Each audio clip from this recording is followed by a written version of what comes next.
1947 में मिल गई? देश की आज़ादी अगर 1947 में मिल गई होती तो फिर पाकिस्तान पहले आज़ाद हुआ। 14 अगस्त 1947 को पाकिस्तान दिन में आज़ाद होता है। 15 अगस्त 1947 को भारत आधी रात को आज़ाद, और भारत आज़ाद नहीं हुआ, ट्रांसफ़र ऑफ पावर हो गए, वहाँ से सत्ता हस्तांतरित की गई।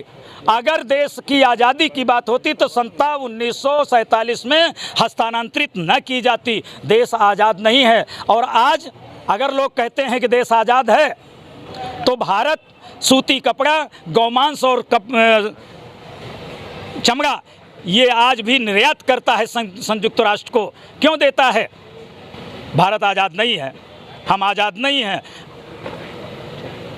रेल चक्का जाम का भारतीय संयुक्त किसान मोर्चा द्वारा, संयुक्त किसान मोर्चा द्वारा एक पूरे भारत में आह्वान किया गया था कि 18 तारीख को रेल चक्का जाम। उसी के तहत आज ये किसान रेल चक्का जाम के लिए आया हुआ है।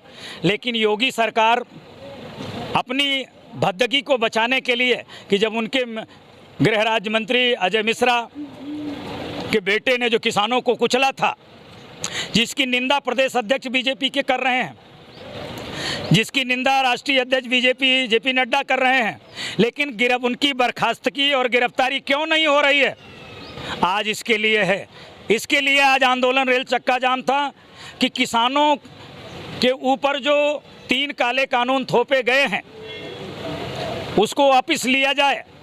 उसकी एक मिसाल सामने दिखाई दे रही है कि जब हमारी प्याज 3 रुपये 4 रुपये में तैयार हुई तो आज 50 रुपये में इन पूंजीपतियों ने भंडारण करके 50 रुपये में ये बेच रहे हैं। आज इसके लिए आंदोलन है। इसके लिए आंदोलन है कि माननीय मोदी जी का बयान आया कि डीएपी का 1 किलो का रेट 27 रुपये लागत मूल्य आता है डीएपी का। सरकार उस पर 1250 रुपये सब्सिडी दे रही है। 2400 में सब्सिडी डीएपी बिके। रेट घटाओ, लागत बढ़ाओ वाली बात है। आज किसान माननीय प्रधानमंत्री जी से पूछना चाहता है कि माननीय प्रधानमंत्री महोदय, 7 साल में आपने 156 घोषणाएं की है। उन 156 घोषणाओं में हमारी आमदनी जो आप कह रहे थे सन 2022 में किसानों की आमदनी दुगनी होगी, बजाय हमारी आमदनी दुगनी के हमारी आमदनी और घट गई।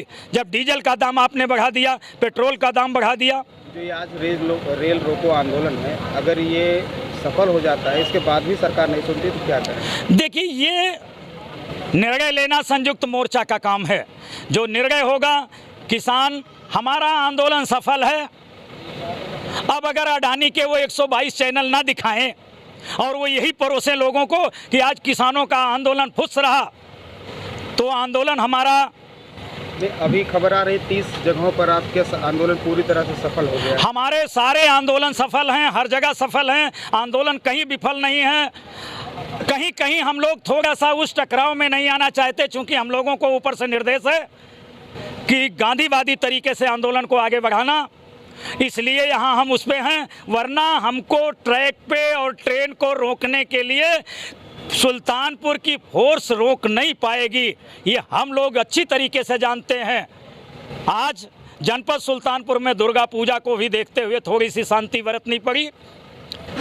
बाकी आंदोलन हमारा साफ है। नहीं मानते हैं तो आने वाले समय में जो संयुक्त मोर्चा रणनीति तय करेगा। हम तो कह रहे हैं कि माननीय योगी जी और मोदी जी अगर बर्खास्त नहीं कर रहे हो जो मिश्रा को, तो यूपी का किसान आपको बर्खास्त कर देगा। फिर आप मत कहना कि किसानों ने बर्खास्त कर दिया। चुनाव आने वाला, 2022 में चुनाव होने वाला, तो आप लोग किस तरह से इनको अभी तक आप 10 महीने से बैठे हुए हैं धरने पे, आपकी मांगे पूरी नहीं हो रही हैं, क्या करेंगे 2022 में? अब 2022 में जो संयुक्त मोर्चा निर्णय लेगा वो करेंगे। हम 10 महीने से बैठे हैं, असर है। ये आंदोलन है, ये आज़ादी का आंदोलन है, ये 3 काले कानून का आंदोलन नहीं है, ये देश की आज़ादी का आंदोलन है। देश की आज़ादी तो 1947 में मिल गई है। देश की आज़ादी अगर 1947 में मिल गई होती तो फिर पाकिस्तान पहले आज़ाद हुआ। 14 अगस्त 1947 को पाकिस्तान दिन में आज़ाद होता है, 15 अगस्त 1947 को भारत आधी रात को आज़ाद, और भारत आज़ाद नहीं हुआ, ट्रांसफ़र ऑफ पावर हो गए, वहाँ से सत्ता हस्तांतरित की गई। अगर देश की आज़ादी की बात होती तो सत्ता 1947 में हस्तांतरित न की जाती, देश आज़ाद नहीं है। और आज अगर लोग कहते हैं कि देश आज़ाद है तो भारत सूती कपड़ा, गौमांस और चमड़ा ये आज भी निर्यात करता है संयुक्त राष्ट्र को, क्यों देता है? भारत आज़ाद नहीं है, हम आज़ाद नहीं हैं।